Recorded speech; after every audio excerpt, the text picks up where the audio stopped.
Bismillah ar-Rahman ar-Rahim. It is exactly 8:31 a.m. South African time. We're now crossing over to the States, and we are going to be talking with US-based Palestinian journalist Sam Husseini. And the discussion, of course, is centered around it is the third time in less than a year that Americans have taken to the streets as part of a grassroots movement called No Kings, the most vocal and visual conduit for opposition to Trump since he began his second term in January 2025. Assalamu alaikum to you. Welcome to the program, Sam Husseini. Nice to have you on the show this morning. And I guess the all-important question would be the turnout of the protest march on Saturday. And of course, what are the main drivers behind the protest? I should imagine economic issues, foreign policy, or concerns about democracy, or will it be all of the above? Yeah. Well, No Kings is it was certainly a large protest. I really don't know that I would describe it as grassroots. This is very much an instrument of the Democratic Party, and it's an anti-Trump protest, and they've taken on this mantle of No Kings as a way of depicting Trump as authoritarian, which certainly has some truth and some resonance to it. But I don't know how necessarily meaningfully anti-war it is. I think that this last one was a bit more anti-war than the previous ones. Previous ones had, in some cases, been explicitly pro-war, particularly pro-war in Ukraine, and totally silent on the Gaza genocide, for example. This one had a bit more criticism of the attack on Iran. It still wasn't really overwhelming. This is very much a sort of rallying the people around, trying to rally people around the Democratic Party and running against Trump, which is the main thing that the Democratic Party has going for it. The U.S. electoral system is very much a vote for us because you hate the other party system.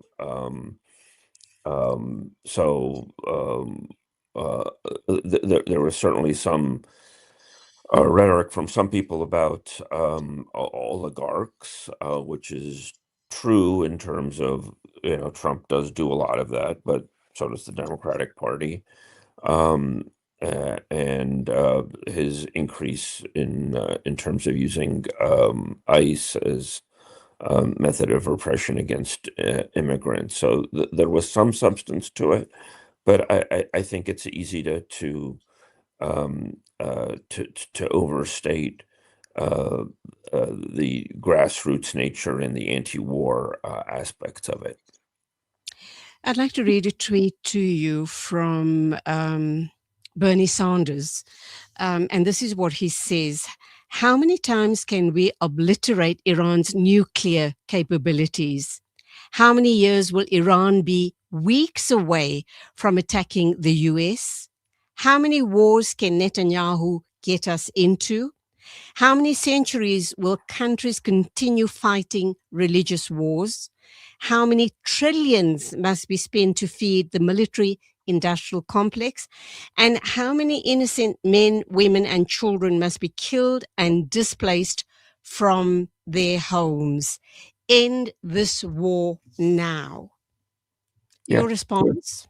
Yeah, I mean that's the kind of thing that's the most anti-war thing that you'll see from people like Sanders and Ilhan Omar and a few others.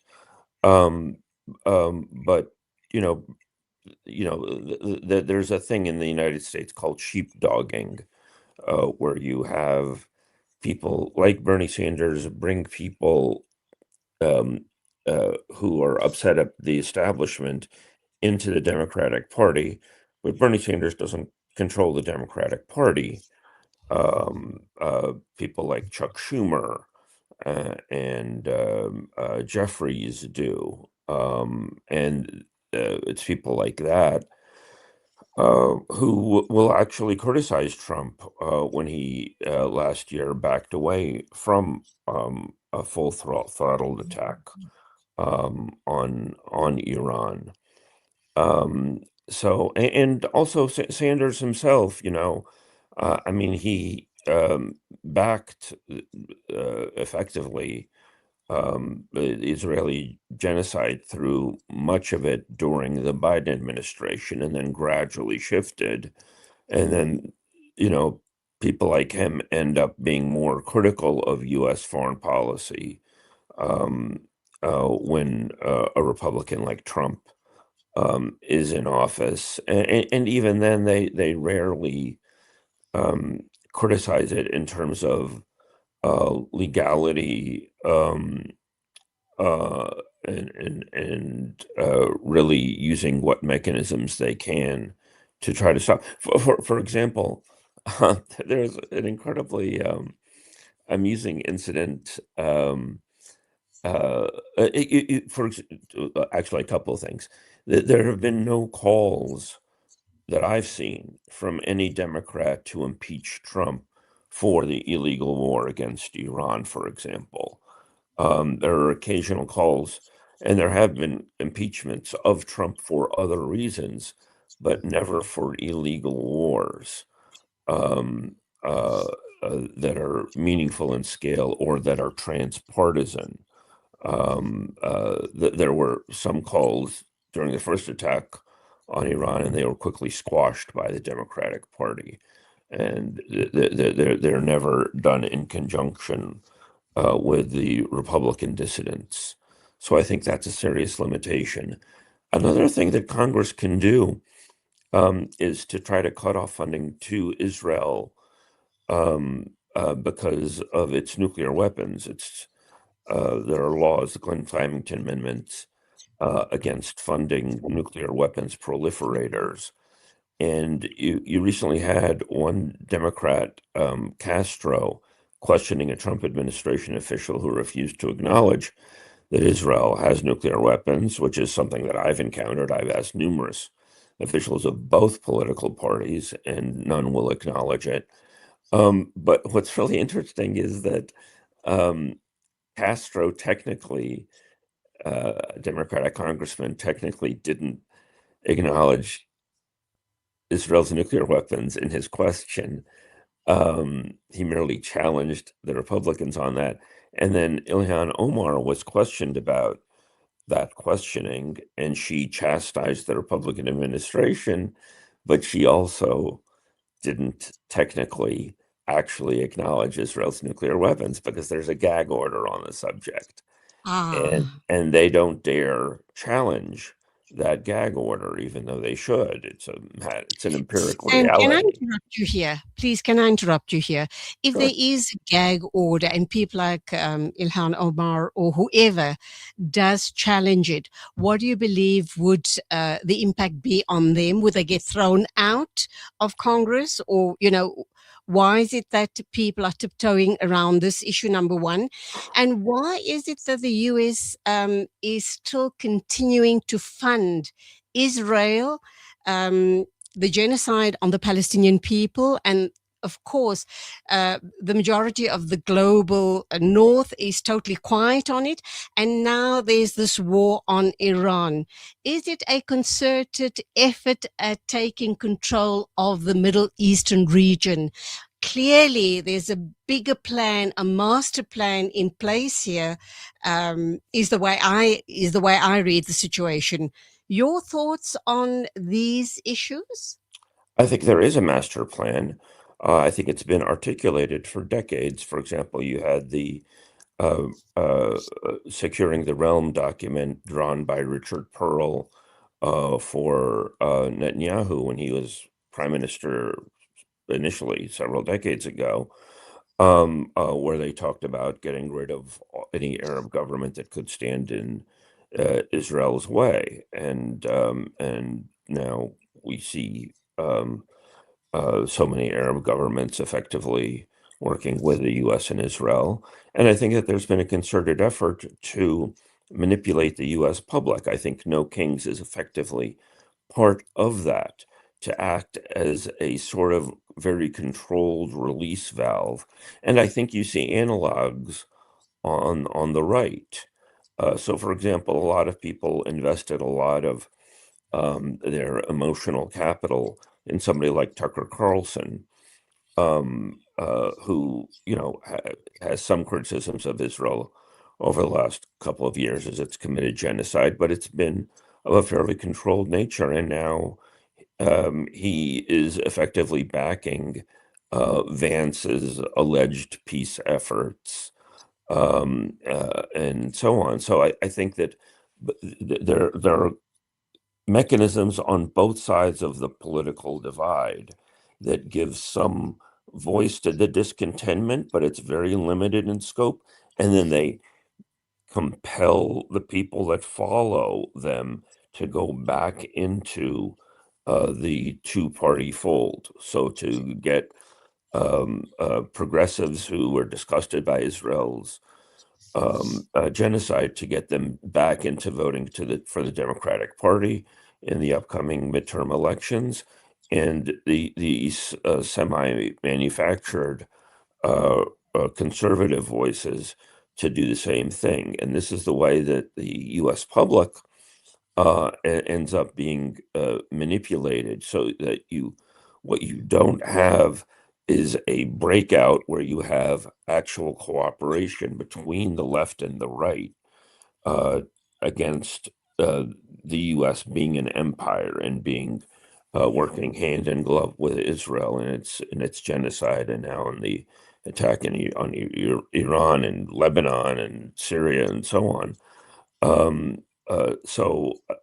I think this has been a very concerted effort by the establishment, and they occasionally say you had people like Lindsey Graham, completely pro-war all the time, saying that his nightmare is that the left and right will work together against the establishment. So when we look at this war that's being funded by the US, I'm wondering, it's costing the US trillions and trillions of dollars to assist Israel in this genocide, and of course the direct war on Iran. How does that impact on the man in the street, regarding their taxes and their quality of life? Trump made huge promises when he stood for his second when he stood the second time to become president. He had made huge promises. Are any of those promises being met? And then how do you see all of this impacting on the midterms, which is just literally around the corner? The genocide, the current war in Iran, and then the impact on the man in the street, the ordinary American citizen on the street. A couple of issues.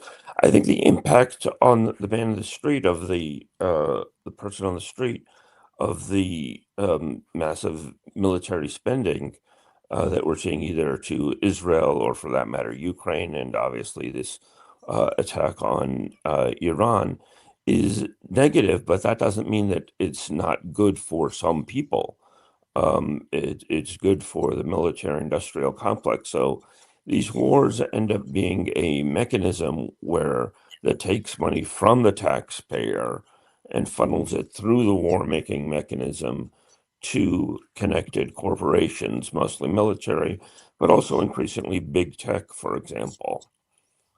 So that's one aspect of things. I think that there's been a concerted effort also to get the genocide into the rear view mirror, because it did coalesce left and right against the establishment.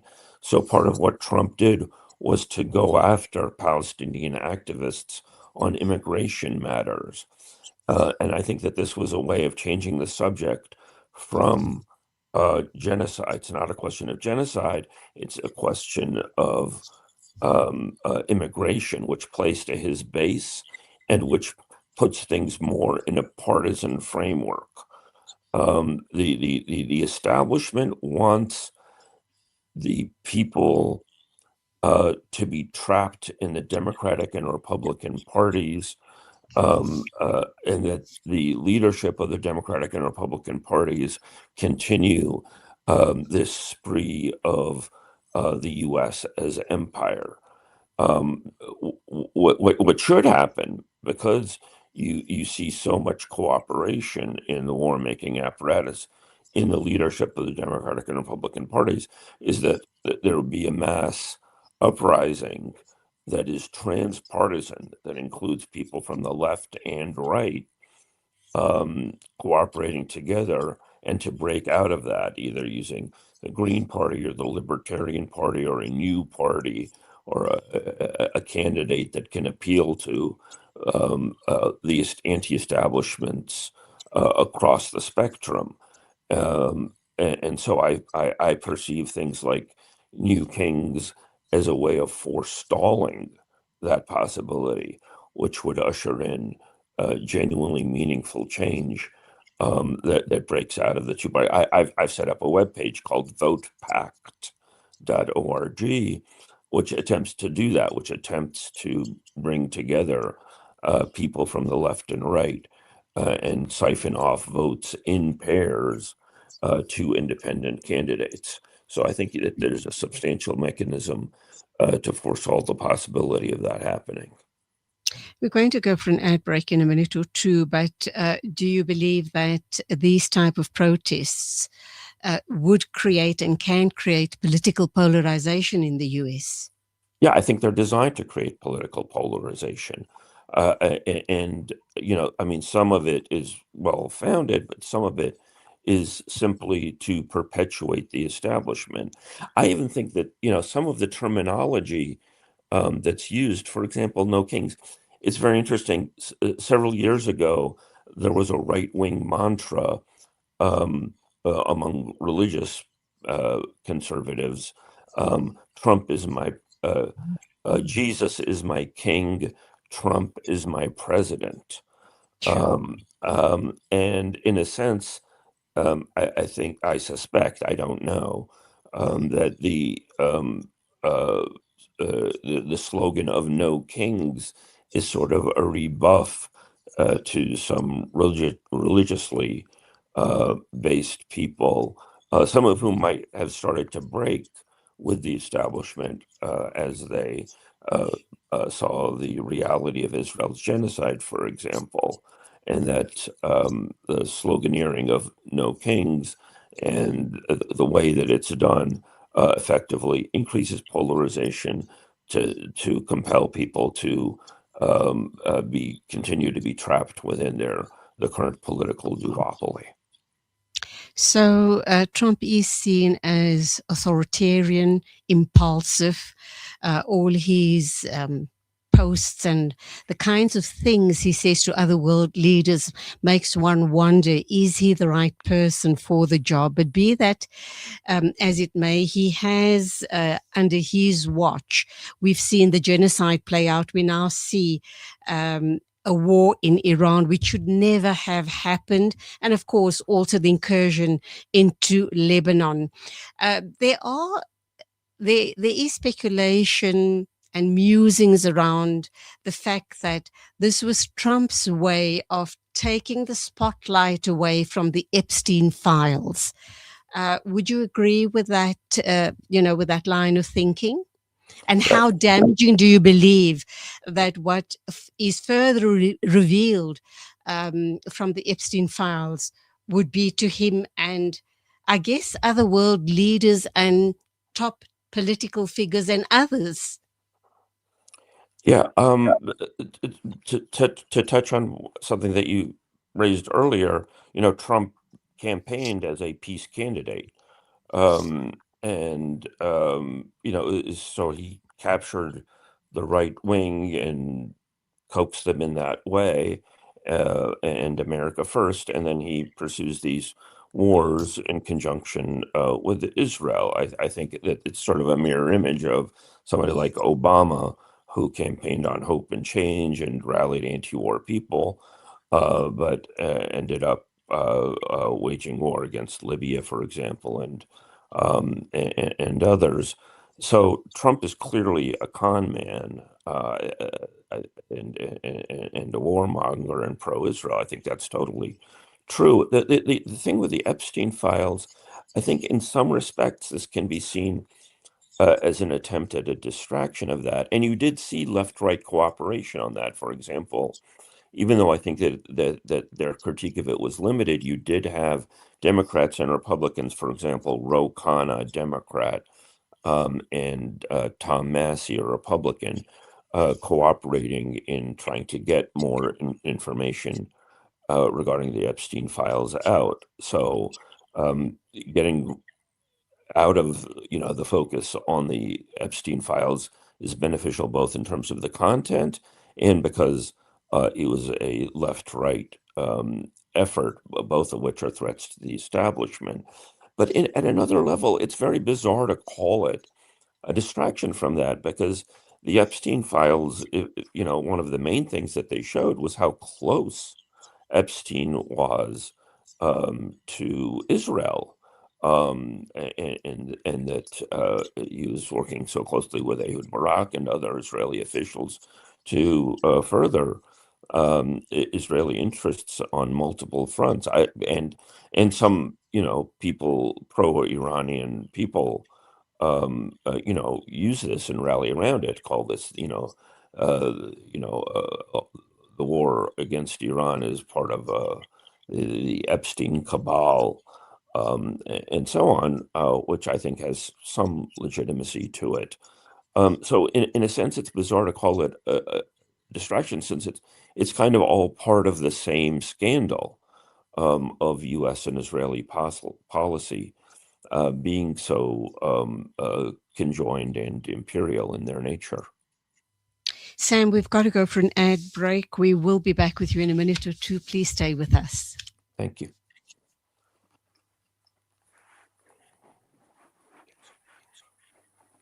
I'm going to get some water. Rejuvenating media day by day. This is Salam Media.